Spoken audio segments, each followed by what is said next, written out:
welcome to another episode of Babcia and YiaYia Travel the World. It's a place where we like to spend time talking about all things travel and how travel can be part of your lifestyle. Whether you're hanging out at home or you've got boarding passes in your hands, travel influences us every single day in tons of ways. My name is Alex. I play the Babcia role, and I am a mom of 3 great adults, an elementary school teacher, and an overseas traveler. I love to blog. You can find me over at www.tgctravel.com, and I'm an overall travel junkie. Hello, guys. This is Terri. I'm YiaYia, and I'm also a mom. I have 2 wonderful adult children. I'm a teacher, and right now, I'm a U.S. traveler, getting excited about spreading my wings and being a European traveler again. Today, we're going to share some of the things that keep us travel happy when we are not out and about. We're going to talk about books, food, travel tips, and products that we love. And it's all going to start with a little segment we like to call Now Boarding.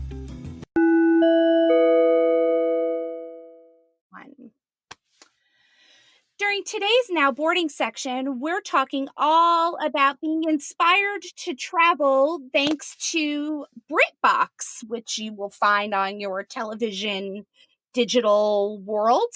Britbox is this great kind of collection of all of these English, British, historical, mystery, all of those different kinds of television binges that you can watch. And since we can't get out, this may be a really great way to kind of enjoy traveling. And there's quite a few really good shows out there. So we thought we'd give you some global picks to go with those shows. My first pick is kind of starting at the very beginning of so much of this. It's called The Invention of Murder, How the Victorians Reveled in Death and Detection and Created Modern Crime by Judith Flanders. What a mouthful. It's a mouthful. But it's a really great, juicy story all about how everybody in Victorian England went a little crazy following these like infamous murder trials and murder mysteries that the newspapers were printing about. And one of probably the most famous, one of them that's mentioned in there is Jack the Ripper. I agree. That is such a unique and interesting story. When I was back in London back in 91 or 90, we went on a Jack the Ripper tour. It was very cool. So now I know that we're not being able to jump the pond. You can go to the website for Jack the Ripper tour during the summer of 2020, and they do virtual tours, which is an awesome idea. And a lot of the people I was reading up about that lead these tours also wrote books about Jack the Ripper. So I find it very interesting. And we all know Jack the Ripper, the famous serial killer that was never solved back in 1888, that went through the areas of Whitechapel District in London, killing female prostitutes. So that is a great thing to check out if you're really into the serial killer, murder mystery type things, which leads me to also a book series that I'm reading about. It's by an author named Robert, and I'm not sure if I'm butchering his last name. If I am, I apologize. Bryndza. And I read the first book called The Girl in the Ice. And it takes place in the UK. It takes place in the London and areas around London. And she is a criminal detective, and she is solving serial killers. And it's a series, so you get to follow through with this detective. And it's really interesting to watch because the language they use. Like when they talk about going swimming, they don't say, I'm putting a swimsuit on, I'm putting on a costume. So it's really kind of fun to read. Oh, very cool. That does sound very interesting. And anything we recommend in our now boarding section, you can always find links to those things below in the show notes. So definitely refer to the show notes for anything we mention in this particular episode, as well as any other episode by Babcia and YiaYia Travel the World.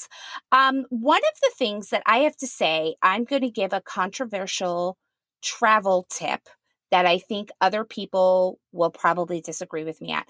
But when going to the British Isles, Ireland, Northern Ireland, Scotland, England, Wales, Cornwall, wherever you're going, I would not pack an umbrella.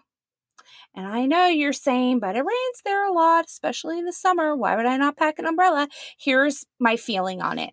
The umbrella that you're going to pack is going to be a travel umbrella, which means that you will only fit one person underneath that umbrella, which means everyone in your party needs their own separate umbrella, which tends to fail anyway because it's a travel compact umbrella.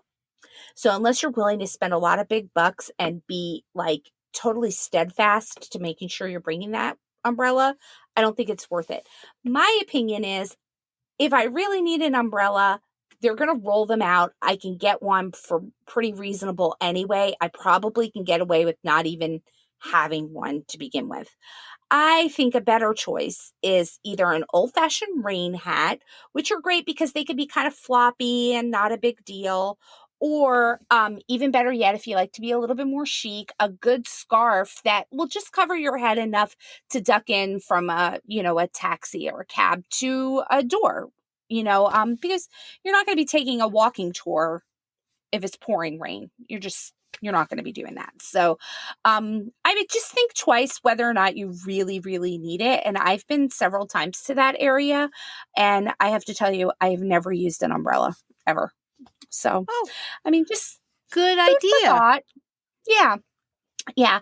Tell me what you are thinking about in terms of things that people could do that maybe they hadn't thought about before, especially when it comes to Britbox inspiring us. There's so many things, so many things that you can do when traveling over in that area. Like, for example, what if you were to go visit the home where Agatha Christie wrote some of her most famous works? Like, how amazing would that be? That would be right up your wheelhouse, something that you are Totally. just obsessed with. I am. I'm an Exam Agatha Christie freak. Yeah. We found another neat, interesting thing. I think going along with all this serial killing, medical mystery, the Mm-hmm. oldest operating theater is in Mm. London. And they found it, hasn't been too long ago, but you can actually tour it just as it was set up back then. So there's Oh so my many gosh. things that you can just off the beaten path, things that you can find to do.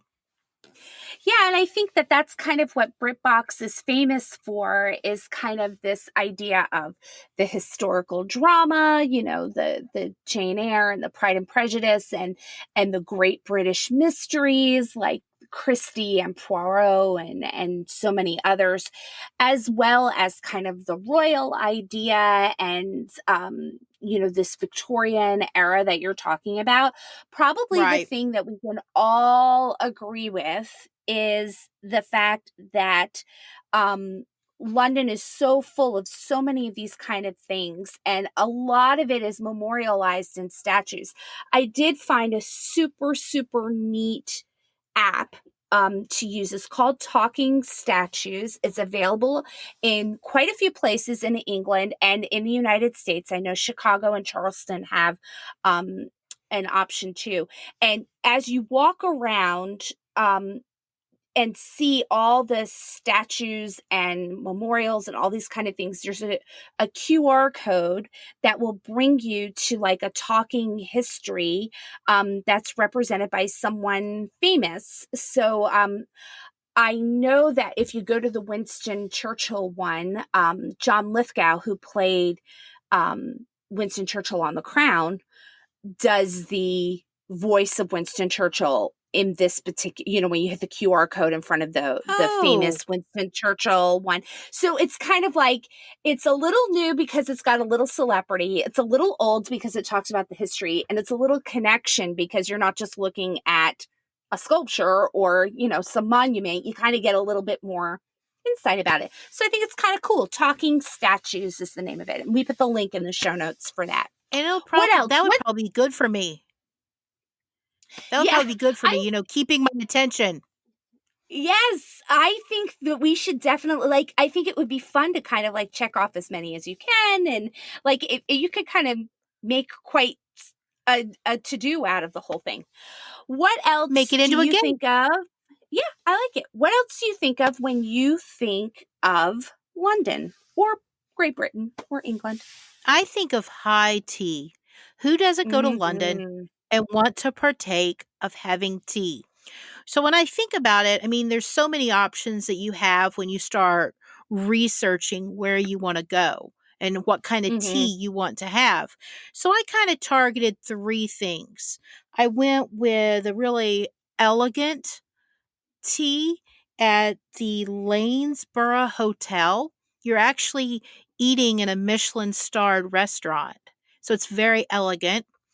Mm-hmm. The second choice is a classic. I mean, when you think of high tea, when you think of tea from London, you think of Mm-hmm. Fordham and Mason. And so you True. can go and you have a list of probably 45 or so choices of tea, homemade Wow. scones with the clotted cream and jam. But then Yeah. another fun option I found for those people who didn't want to go the classic route or the elegant route, but kind of a little bit more fun was the tea bus idea. And that you can find at Bridget's Bakery. And they have these vintage London buses, and it drives around central London. So you're seeing all the sights, and Oh, you get to wow. experience high tea with little cakes and sandwiches. And I think the cost is around $80 a person. So it's not Mm-hmm. really that unreasonable when you think you're having high tea, but you're also seeing the sights. So I think it's Yeah, a and good deal. London is a pretty pricey town. I mean, I think everybody's kind of come to grips with that if they're going to go there. I love this idea though, and we have talked in the past about how important it is that if you're going to use the red bus services, the double-decker bus services, as long as you have another reason for hopping on or hopping off or getting involved with them, that they're probably a really good economy. And this is a great example of that. So I love that idea. Yeah.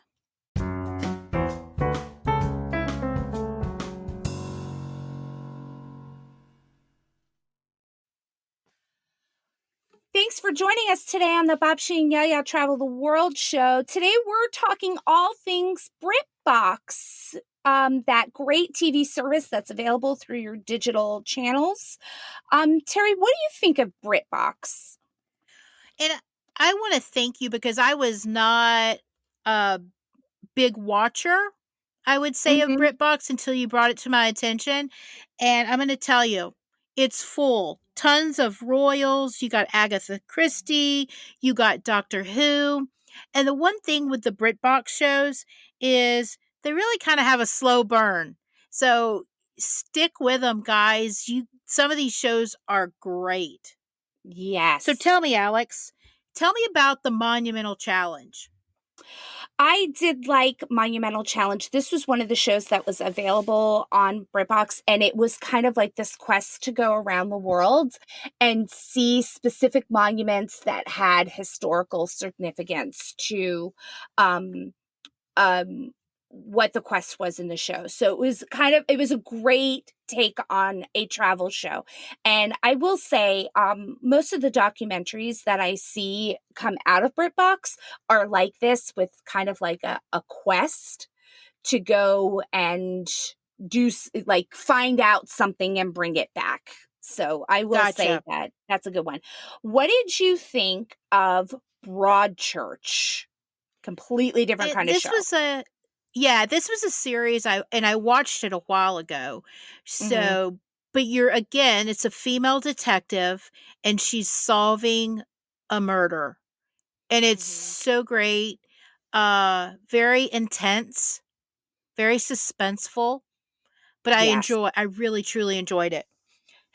Yeah, and it is, like, stunning cinematography on it. Like, I Yes, mean, I was like, "Oh my gosh, I wanna go to this little town where right. this happens." It was amazing, yeah. Now, what about the Queen's Palaces? So BritBox does have a ton of documentaries, which we would consider travel documentaries. They would not, but we certainly would. And this kind of went through like about 4 or 5 of the most well-known palaces that are now open to the public with a little bit more perspective and history on it. So if you're looking to kind of brush up on that royal stuff, I think that is probably a great choice. Um, but what did you think about, and this is a favorite, Call the Midwife? Oh, and I'm going to tell you, not am I just intrigued with it, but my husband and I, it's like every night we're like, okay, are we going to watch an episode? I Mm-hmm. love it. Watching these women that live, and it's midwifery, and I love that. They're into midwifery, and it's Yes. so great. Just shows you the time period. I think it's around what, the 50s after World War II. There's like 8 Mm-hmm. seasons of it. Yes. It's a good show. A And lot it's of kind babies are born. A lot. Yes. Yeah, you can't be afraid of childbirth on that show, that's for sure. Yeah, and I think that, this kind of progression of the old school way to do things going toward the new school way of doing things is a very interesting aspect of that particular show. I Yes. really, really, really well done. Yeah. Yes. So tell me about Father Brown. This one I've been looking at. Um, I haven't jumped into it. Okay, so I came across Father Brown on PBS, and a lot of these shows are Masterpiece Theater shows, which is kind of our original connection to kind of Britbox land. Okay. Father Brown stars the guy who was Mr. Weasley in the Harry Potter movies, so I recognized his face. And he plays this Catholic priest in a small village, and there's a bit of a cast of characters around him, and he solves mysteries, and it's kind of post-war 1950s England, so it's got that great period piece feel to it, and so much fun on that one. And that's kind of, I think those are kind of more like what we think of when we think of detective series. Kind of, it's kind of the opposite of Broadchurch, where Broadchurch is that really classic British slow burn. Father Brown is Mhm. kind of like wrap it up in the episode, and there's jewel thieves and all kinds of things that happen on that show. Oh, So wow. it's a lot of fun. Yeah, super easy, light. Yeah, I like that one a lot. What did you think of Midsummer Murders, which is like a British staple? Oh my gosh, I think it's the longest running British crime drama out there. Um, Mhm. it's a great series. You're following the the detective chief inspector, Tom Barnaby, and it has a lot of dark humor in it. And you have 21 seasons to watch of That's it. crazy. So it's Yeah. been around for, yeah, it's great. Yeah, it's kind of like it's kind of up there with like EastEnders and Upstairs Downstairs, this like just a staple of British television, Midsummer Murders. And Yeah, I I know agree with it's that. one of your favorites. Yeah, I have definitely binged that quite a few times. Yeah. Okay, what have we missed? Is there anything? What about Shakespeare and Hathaway? Oh, Shakespeare and Hathaway is a cute one.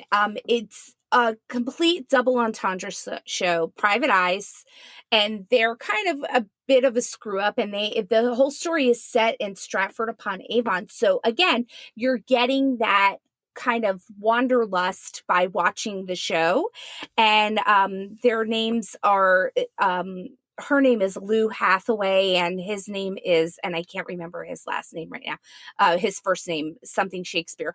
And they kind of solve problems with their goofy assistant, and very cute. And again, something that could be found on PBS, but not too many seasons on that, but super cute.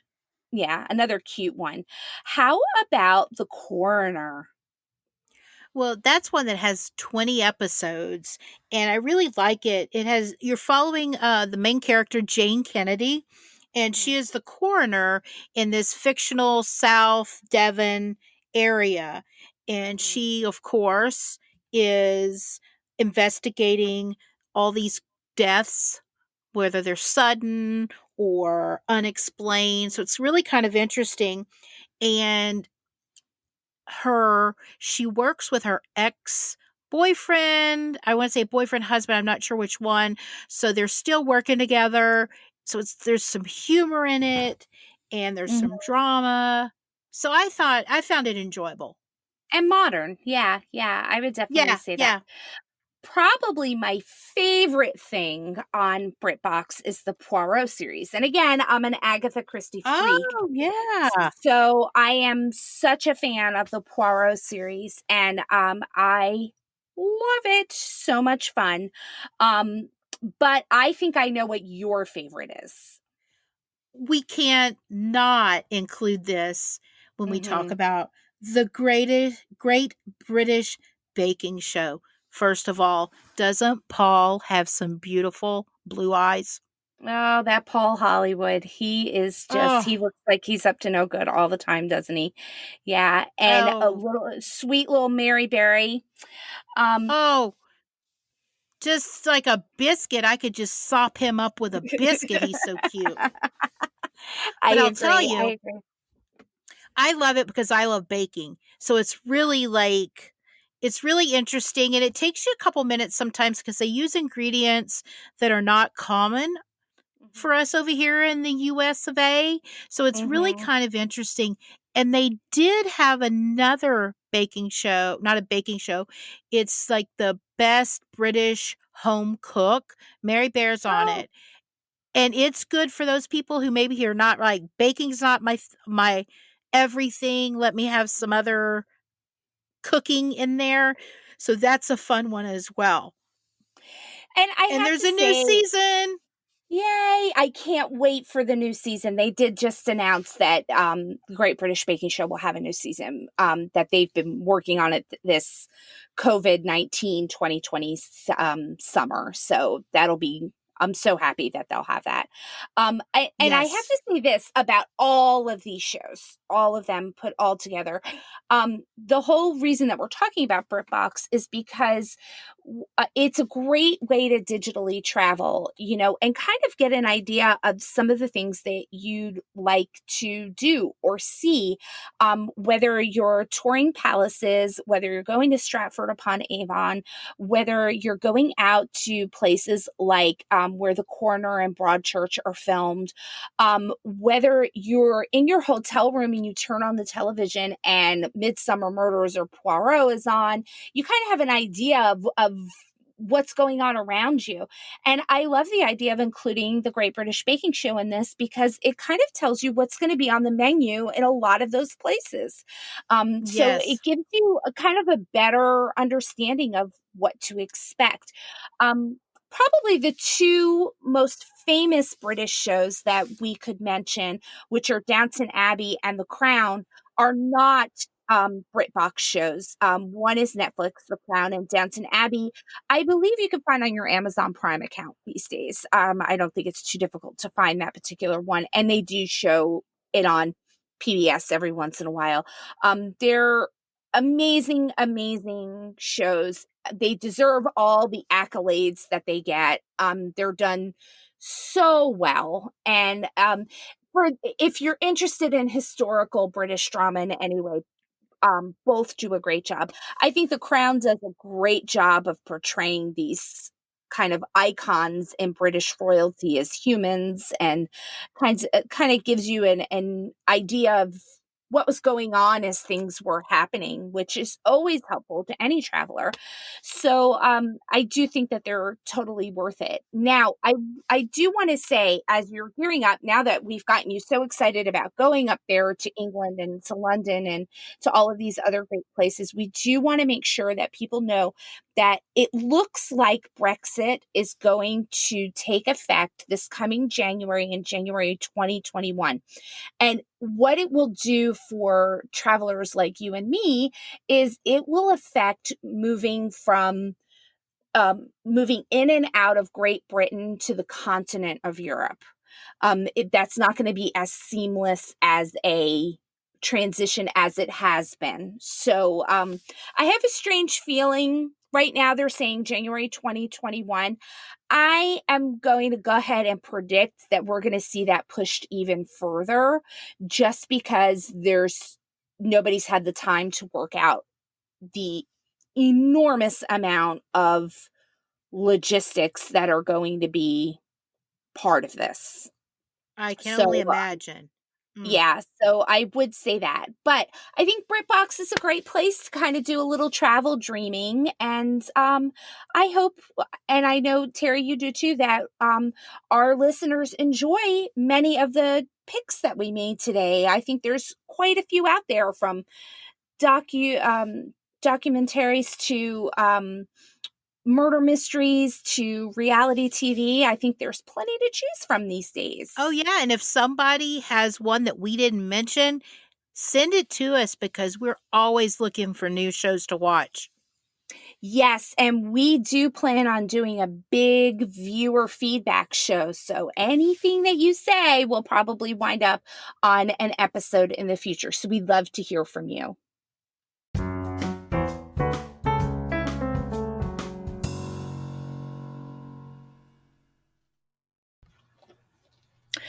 So today we also wanted to catch you up on the latest state of travel due to the coronavirus situation that's hitting our world globally. And, as travelers, we're certainly interested in finding out what is available to us and what maybe we're hanging on for. I know I'm frustrated. I'm sure all of you guys are as well. The first thing that I think is important is that there is a lot of talk about what quarantine looks like if you even go to another country or another region. And, I've got to tell you, probably the best thing to do is to put the 6-week rule out there. You're looking at 14 days of quarantine before you go somewhere to enjoy your time, or upon arrival. You're looking at 14 days of enjoying where you are and the destination that you're in, with whatever restrictions that they have in place. And then as you come back home, you're looking probably at another 14 days. A lot of employers are not giving paid leave for any quarantine time. That's optional. You're really going to have to check in and just see if that's even an option for you. I know military members have certain restrictions that are put on them as far as how many miles they can go away from their base. I know that certain employers are really looking at whether or not what you're doing is necessary and how that affects their bottom line. So definitely tread carefully before you even look into it. As for travel in general, let's look at a couple of things that are going on. It seems like the train system, which maybe impacts more countries more than us, but things like Amtrak and local metros, those all seem to be working at full capacity in one way or another. I highly recommend that if you have to get somewhere, you may want to look into the option of using a cabin cruiser on a line like Amtrak going from Washington, D.C. to Chicago or something like that. You may wind up paying what you would pay in airline costs and maybe enjoying it a little bit more along the way, as well as having that kind of isolation. It's a great choice. Out on the water, cruising, we are still under a no sail order, and that seems to include river cruises right now. I'm looking at certain lines who are definitely thinking that 2021 will be the bounce back year for the cruising industry, starting with river cruises, particularly in Europe. They seem to be selling out. People are taking the gamble that this passport issue and how they can get in and out is going to go away, and they are pretty happy with seeing their money go to deposits on cruising, which is great for that industry, and I hope that all of that works out, because we definitely want to see that industry bounce back from this. Another industry that is doing very well is the road tripping industry, particularly RV sales. They are up, up, up, and national parks are full, full, full. It is, again, another great travel compromise of isolation and vacation kind of at the same time. So look for the places around national parks and within national parks to be quite robust in who's there. They're going to be crowded. There are going to be more people there that are normally not there. Tread carefully when it comes to the reservations you make. Make sure they're kind of foolproof as you get to those places, and enjoy. So let's talk about the granddaddy of them all, and that's probably air travel. A fraction of the flights, especially leisure flights, are up in the air. A lot of things like the middle seat policy is expiring, with Southwest making the decision to forego its middle seat exclusion policy starting on September 30th. Pretty much everybody else is done with that. However, the reports of how they are cleaning and disinfecting continues to bring quite a positive light on how well the airline industry is retaliating against everything going on. However, keep bringing your own wipes and doing your own thing. It's always good to trust what you can see right in front of your eyes. So I definitely think planes are cleaner and definitely more disinfected. Now, on the downside, there is still unexpected delays, plane swaps to make things more economically solvent, and a lot of rescheduling. Be ready to be flexible and resilient. International flights have plenty of room on them because people can't use their passport to go in. It's pretty much only business travelers right now. And flights within the United States seem to be pretty packed full so they can get the most bang out of their buck. One option that you might want to look at for national travel is something called JSX Charter. They have a hop-on service, and if you're in no rush and you're looking for one-way tickets, you might want to check them out. We put their link in our show notes. Basically, they're saying if you are ready for a last-minute deal, we'll put you on a plane with a little amount of people. At the last minute, we'll take you where you want to go. So it's definitely a thought. Now let's talk about what things look like in terms of the State Department. The State Department is who issues the travel levels, and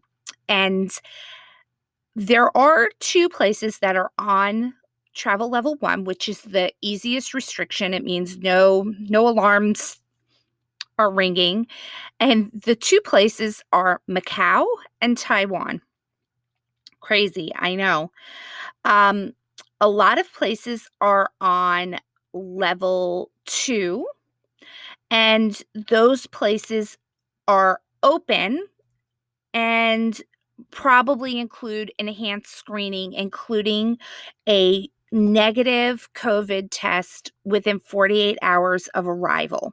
So keep that in mind. And those places include a lot of Caribbean islands like Antigua, Aruba, Barbados.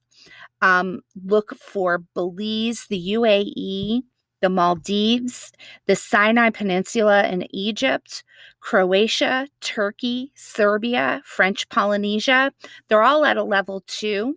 That doesn't necessarily mean that their customs and immigration will let you in, but it is what our State Department is saying. But most of those places in the Caribbean are definitely available to travelers. There's enhanced screening for places like Brazil, the UK, Ireland, and the Schengen region of Europe. However, I would definitely make sure that you understand that the majority of those countries are not accepting American passports at this time, test or no test. Lastly, Rwanda's open, Tanzania's open, but I will tell you that those numbers are going up in the southern ends of Africa, and it may not be the best time to go there. These things change daily, and we are leaving the link for the State Department, for airlines. We've left a lot of links for people who are literally contacting different organizations daily and updating their information so that you have the best at your fingertips. So consider us your clearinghouse. Instead of reinventing the wheel, we're going to connect you to the right people who are doing that. And they are over at Travel and Leisure and Town and Country. These are professional journalists who, take their entire day to call each and every airline and each and every travel business to see what's going on, and they're keeping up with the State Department. Although I must say that's a very easy thing for us to do. So we'll leave you that link as well. The travel industry has taken quite a blow from several global issues, including the war in Ukraine, the climb out of the COVID-19 crisis, and inflation that makes it hard for people to get out into the world like they want to. At this point, leading experts are predicting that it's going to take up to 3 years for the travel industry to bounce back to full force. One way that you can help the travel industry is to like and subscribe to 10 microbloggers. Each time you do, you're telling all those travel industry experts that you are ready to enjoy everything that the world has to offer, and you can start with us. That's right. You can find us on TikTok, Instagram, Facebook, Twitter, Pinterest, and even LinkedIn at Babcia and YiaYia. That is Babcia and YiaYia. We'd love to hear from you. Contact us at babciaandyiaya@gmail.com with your questions, suggestions, favorite travel tips, products, and travel trends so that we can share your ideas in the future. Babcia and YiaYia is our home base for everything we love about travel. It's where our blog and show notes live and where we share access to all of our resources, including travel literacy for kids. We always have new posts about all the things we love about travel, including today's topics, as well as featured destinations, travel lifestyle, and stories to make you smile. Didn't get all of that? No worries. Just check out our show notes for all of the ways to stay in touch and links to anything we chatted about in this episode. As always, thanks for joining us for our journey.